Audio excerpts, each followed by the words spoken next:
আমারে আইসা দেখি যে আমারে এমনভাবে ঘুম পাড়া দিয়ে রাখছে, মনে হয় যে একটা মানুষ, জীবন্ত মানুষ ঘুমায় আছে। আমারও মাইরা ফেলছে, মাইরা রাখছে অনেক, কতক্ষণ আগে মাইরা ফেলছে আমি জানি না। আমাকে রাস্তায় একটা বাসের মধ্যে আমাকে ফোন দিছে আলামিন, তার দ্বিতীয় ছেলে। আঙ্কেল, আমি বললাম কী হয়েছে বাবা, এত রাত করে ফোন দিছো? কয় আমার মা আর বোনটা থেকে মারে চলে গেছে। আমি বললাম তার মানে তোমরা কইছিলা? আপনি তাড়াতাড়ি আসেন। তাই আমি দূরে আসছি, আসার পরে দেখলাম যে সত্যি আর মা ওই মা নাকি কাইতে হয়েছিল, ও বড় ছেলেটা সোজা করছে আর মেয়ে ঘরে শুয়ে রয়েছে।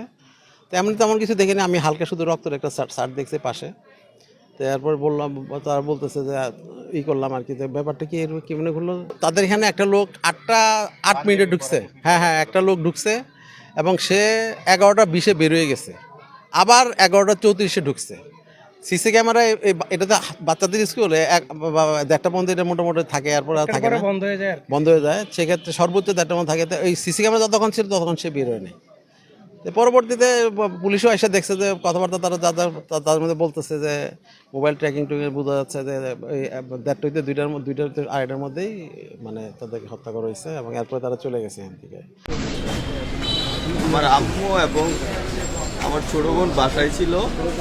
আমি শুক্রবারে ঢাকায় গেছি, মাঝখানে শনিবার রবিবারে, তো গতকালকে রাত্রেই তো আমি আসলাম। আইসা দেখি আমার বোন ওই অবস্থায়, উপরে চাদর মোড়ানো, আর আমি যেই রুমটাতে ঘুমাইতাম ওই রুমটাতেও একটু ব্লাডের চিহ্ন আছে। আর আমার বোন দেখি যে দাঁত ফাঁক করে ঘুমাচ্ছে, নর্মালি সে দাঁত ফাঁক করে ঘুমাইছে। তখন আমি তার মুখে করলাম, দেখা যাচ্ছে তার মুভমেন্ট নাই। সেই অবস্থায় কেন ঘুমাই আছে এটা বলার জন্য আমি আম্মার কাছে আসছি।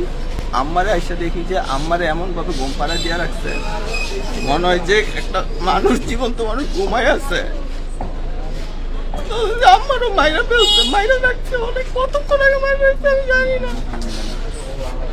আমাদের কোনো শত্রুতা নাই, আমাদের কোনো ব্যাংক ব্যালেন্স নাই, কিচ্ছু নাই। আমাদের ঘর থেকে আপাতত আমার যেটা মিসিং মনে হচ্ছে, চারটা মতো মোবাইল মিসিং, আর আমার ছোটো বোনের ল্যাপটপটা মিসিং। আর আমি বাকি কিছু আমি জানি না, আমি দেখতেও পারি না, দেখার সুযোগ হয় না। দুতলা দিকে দুটো লাশ, 2 রুমে মা আর মেয়ের লাশ পড়ে আছে। মেয়ের বয়স 23-24 হবে, আর মার বয়স 40-45 অনুমান আর কি। আর 2 ছেলে তারা বাইরে থাকে। ঢাকা থেকে তারা 11:30 দিকে আসছে। এসে তারা 1:30 দিকে ট্রিপল লাইনে ফোন দিয়েছে যেখানে হত্যাকাণ্ড হতে পারে। আমরা গেছি, যে দেখুন লাশ পড়ে আছে। প্রাথমিকভাবে ধারণা হচ্ছে একটা হত্যাকাণ্ড আসলে, নাহলে আমরা লাশ উদ্ধার করেছি, আইনগত ব্যবস্থা গ্রহণ করেছি। আর তার ছেলেরা মামলা মোকদ্দমা করার প্রস্তুতি গ্রহণ করছে। আর হত্যাকাণ্ডের সাথে জড়িত আছে কিনা, কীভাবে হত্যা হলো, এটা আমরা তখন সবকে বলতে পারবো আসলে। যেহেতু লাশের গায়ে আমরা কোনো বড় আঘাতের চিহ্নও পাইনি, বা এই মেয়েটা রেপের শিকার হয়েছে কিনা তাও আমরা জানি না। এটা ময়নাতদন্ত করেই জানতে পারবো যে আসলে হত্যাকাণ্ডের রহস্যটা কী, কারা জড়িত বা অন্য কিছু আছে কিনা, এটা জানা যাবে।